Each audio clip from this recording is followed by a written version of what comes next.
असतो तो व्यक्ती हॉस्पिटलमध्ये आजारी झालेला असतो, त्याचा अंत्ययात्रेचा काळ हा जवळ आलेला असतो।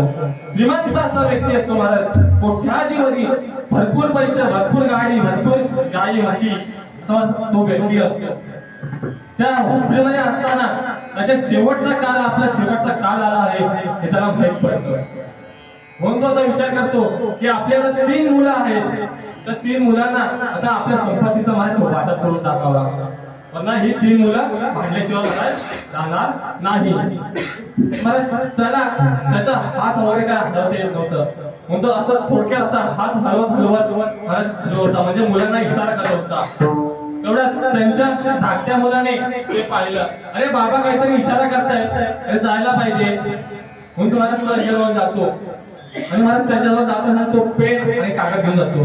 आणि बाबांना तर बोलता येत नव्हतं महाराज, त्याचा त्रास झाल्यामुळे, म्हणून ते पेन आणि आपला कागद घेऊन जातो। असते बाबा त्या कागदावर लिहितात की मला माझ्या संपत्तीची वाटप करायचं आहे, माझ्या संपत्तीचा वाटप करायचा आहे। तर कसा वाटप करणार ते त्या कागदावर लिहून देतात की माझी संपूर्ण संपत्ती महाराज गोळा करायची। संपूर्ण संपत्ती गोळा केली तर संपत्तीचे 2 भाग करायचे, हा एक भाग आणि हा एक भाग। तर हा पहिला भाग हा माझ्या मोठ्या मुलाला द्यायचा, कारण माहिती आहे खूप सेवा केलेली आहे, म्हणून त्याला हा पहिला भाग त्याला द्यायचा। उरला 1 भाग, बरोबर। तर 1 भागामध्ये परत महाराज 3 भाग करायचे। 3 भाग झाले, एवढा अर्धा होता त्या अर्ध्याचे 3 झाले, म्हणजे मला एवढं एवढं एवढं असे 3 भाग झाले। त्या 3 भागामध्ये त्यातले 2 भाग माझ्या मधल्या मुलाला द्यायचे, दुसऱ्या नंबरच्या मुलाला, आणि उरला तो 1 भाग।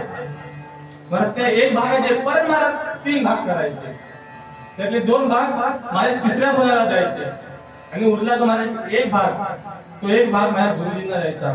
कारण महाराज मी जेव्हा लहान होतो, असे बाबा लहान होते तेव्हा ते असेच इकडे तिकडे फिरवते, त्यांना काहीही काम नव्हतं, तेव्हा त्या गुरुजींनी त्यांना उचललं, त्यांच्या आश्रमात ठेवलं महाराज।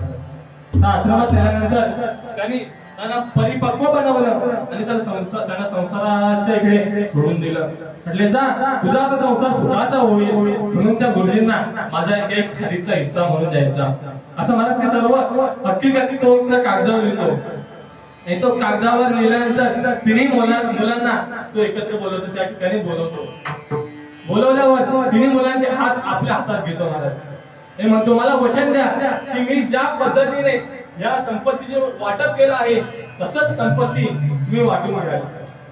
आता काय आपल्या माहिती त्यांच्या माहिती पर्याय नव्हता, त्यांनी वचन दिलं त्या बाबाला की तुम्ही जसं आम्हाला संपत्तीचं वाटप करून दिलं आहे तसं आम्ही त्या संपत्तीचं वाटप करून घेणार।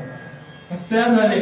तितक्या महाराज 1 दिवसानंतर ते बाबा आमचा महाराज मृत्यू होतो। मृत्यू झाल्यानंतर महाराज त्यांचा कार्यविधी होतो। 12 दिवस निघून जातात। 12 दिवस निघून गेल्यावर मग नंतर मामा येतो। तर मामाजवळ मोठा मुलगा बोलतो की अरे मामा माझ्या बाबांनी शेतीचा वापर कसा करावा हे मला सांगितलं आहे, ते एका कागदावर लिहून दिलेलं आहे, तो एका कागदावर लिहून दिलेला आहे। तर मामा म्हणतो चालेल तो कागद घेऊन ये बघू काय काय केलेलं आहे। तर बामणाला बोलावण्यापेक्षा का वाटपाला बोलावण्यापेक्षा मीच तिला वाटप करून देऊन टाकतो लगेच, झंझट नाही मला लगेच, म्हणून तो मोठा मुलगा तो कागद घेऊन येतो। तर त्या कागदावर लिहिलेलं असतं की संपूर्ण संपत्तीचे 2 भाग करायचे, त्याला 1 भाग मोठ्या मुलाला, उरला 2 भाग, एक भाग, त्या 1 भागाचे परत 3 भाग करायचे। तर त्या 3 भागामधले 2 भाग माझ्या दुसऱ्या नंबरच्या मुलाला द्यायचे, उरला परत 1 भाग, ते 1 भागाचे परत मला 3 भाग करायचे। हे 3 भाग केल्यानंतर त्या 2 लहान मुलाला म्हणजे धाकट्या मुलाला आणि 1 म्हणजे माझ्या गुरुजींना द्यायचा, असं त्या कागदात लिहिलेलं असतं। मामा तसा करतो, मामा त्या मुलाला सांगतो जा रे, जेवढी संपत्ती आहे, जेवढं सोनं नाणं आहे ते सर्व एकत्र आणा। कारण यांनी सर्व एकत्र आणलं, संपूर्ण संपत्ती कोट्यावधी संपत्तीने एकत्र आणली, त्यांच्या समोर ठेवली। ज्याप्रमाणे कागदात बाबाने लिहिलं होतं त्याप्रमाणे माझा हिस्सा करायला घेतला। संपूर्ण संपत्ती गोळा केली, त्या संपत्तीचे 2 भाग केले, एक इकडला 1 आणि इकडला 1, म्हणजे 2 भाग महाराज। 1 आपल्या मोठ्या भावाला दिला तर संपत्तीत आता 3 भाग करायचे. त्यातले 2 भाग हे आपल्या 2 नंबरच्या मुलाला द्यायचे आणि उरल्या 2 मध्ये 1 भाग. त्या 1 भागाचे परत एवढे बारके असे 3 भाग करायचे. त्यातले 2 भाग त्या धाकट्या मुलाला द्यायचे आणि 1 भाग त्या गुरुजींना द्यायचा. असं महाराजांनी त्या संपूर्ण संपत्तीचा वाटप करून घेतला आणि ती संपत्ती त्यांनी घेऊन टाकली. आता पैसा झाला, सोनं झालं, आता महाराज आले ते गायींवर. गायींवर गोट्यामध्ये गायी 17, त्यांचं वाटप करायचं आहे. गोट्यामध्ये गायी किती 17. आता करा वाटप, जसं बाबांनी सांगितलंय तसं वाटप करा. आता करा हिशोब, होईल का महाराज? 17 काही ठिकाणी वाटून होतील नाही ना? असे विचार नाही पडू लागले. आता काय करावं? मामा पण विचारत पडला, अरे आता काय करायचं? आपण गायला तर कापू शकत नाही मधना, बरोबर? आता काय करायचं? मामा पण महाराज विचार दमला, त्यालाही काही कळेना. तो मामा बोलला, राहू दे, तुमचं काय करता येते करा, मला या झंझटात नाही पडायचं नाही. माझं डोकं मध्ये झालं, ते राहू दे, तुम्ही काय करता येते करा. तेव्हा महाराज ही मुलं मग ते सोडून देतात. नंतर ती मुलं 3 मुलं विचार करतात की अरे असे करण्यापेक्षा, एवढी झंझट करण्यापेक्षा आपण जर या संपत्तीचे वाटपच केले नाही तर काय होतंय? आपण सुखात तर राहूच, मग आपल्याला काय संपत्तीचं वाटप करायचंय? असं मला 1 महिना जातो आणि अमावस्या येते. त्या अमावस्येला आपण वाढी ठेवतो. त्याला कोणती अमावस्या म्हणतो? सर्व पितृ अमावस्या. तेव्हा सर्व पितृ अमावस्यामध्ये ते वाढी ठेवतात त्या आपल्या बाबांना. पण तो कावळा तो वाढीला शिवत नाही. आणि त्या दिवशी त्या रात्री 3 मुलांना स्वप्न पडतं. ते बाबा स्वप्नामध्ये येतात आणि म्हणतात, अरे मूर्खांनो, तुम्ही संपत्तीचा वाटप करून घेतलं नाही का? सांगितलं करून घेतलं नाही का? पण असे त्या 3 मुलांच्या स्वप्नामध्ये येते. सकाळ होते. सकाळ झाल्यावर 3 मुलं एकत्र येतात. ते म्हणतात, अरे दादा, सकाळी माझ्या स्वप्नात बाबा आलेले. अरे आपण म्हणतो, अरे माझ्या पण आलेले. तिसरा म्हणतो, अरे माझ्या पण आलेले बाबा स्वप्नात. मग तो महाराज त्याला प्रश्न पडतो, आता करावं तरी काय? आता आपल्या संपत्तीचं वाटप करावं लागणारच. आपल्याला त्या कावळ्या कशाला शिवणारच नाही महाराज. म्हणून ते प्रश्न आपल्या विचारात पडायला लागले. तेव्हा धाकटा मुलगा आपल्या मोठ्या भावाला म्हणतो, अरे दादा, जेव्हा आपल्या वडिलांना असं प्रश्न पडायचं तेव्हा ते कुठे जायचे? दादा म्हणतो, अरे ते आपल्या गुरुजींजवळ जायचे.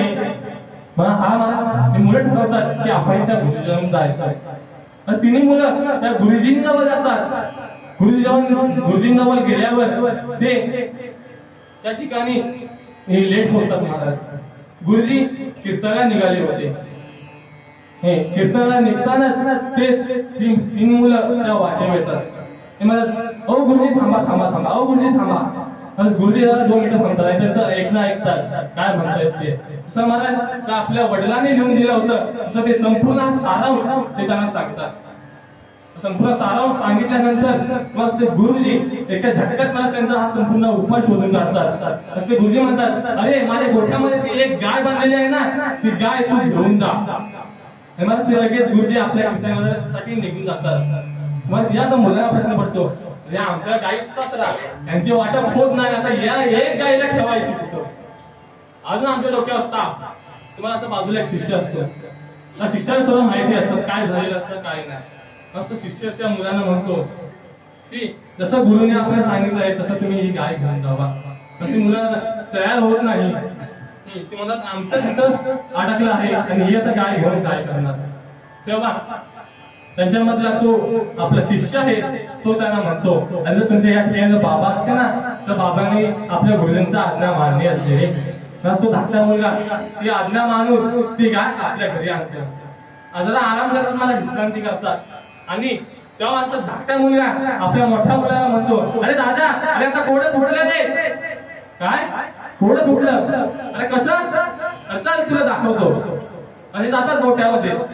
आता गोठ्यामध्ये आता गुरुजींनी आपल्या गाय दिली, ती आता गाय कोणती झाली? आता आपली गाय दिली, बरोबर? आता करा वाटावं आता, असं बाबांनी सांगितलं सर, बरोबर? त्या 18 गायी एकत्र करायच्या. त्यांच्यामध्ये 2 हिस्से पडायचे. 2 हिस्से म्हणजे किती येणार? एका साईडला 9, इकडे 9. एक 9 गाई हे आपल्या मोठ्या मुलाला, बरोबर. दुसऱ्या तर उरल्या 9 गाई. तर 9 गायींचे परत 3 भाग करायचे. आता 3 भाग केलं किती येतील? 3 3 3, बरोबर. त्यातले 2 भाग आपल्या त्या 2 नंबर मुलाला द्यायचे. उरला तो 1 भाग. आता मला या 1 भागाचे परत 3 हिस्से करायचे. म्हणजे किती झाले? 1 1 1. म्हणजे मला लहान मुलाला, आपल्या लहान धाकट्या मुलाला 2 गायी मिळाल्या आणि त्यांची गुरुजींची जी गाय होती ती मला ती गाय ती त्यांना परत दिली. आणि महाराज या गुरुजींच्या या गायी मुलं त्यांचा कोडच उडलं. म्हणून आपल्या जीवनातील हे संपूर्ण आपला जो हा प्रश्न आहे, प्रश्न सोडवण्याचे काम हे आपले गुरु करतात. कुणाला आपल्या समोर एवढे बसलेले महान गुरु आहे. गुरुजींमुळे आपल्या या जीवनाचा आसार आहे, हा आसार हा बाजूला जाऊन आपल्या जीवनाचं हे सार्थ करायचे काम माझे गुरुवाले करतात. हेच तुकोबल आहे अभंगाच्या.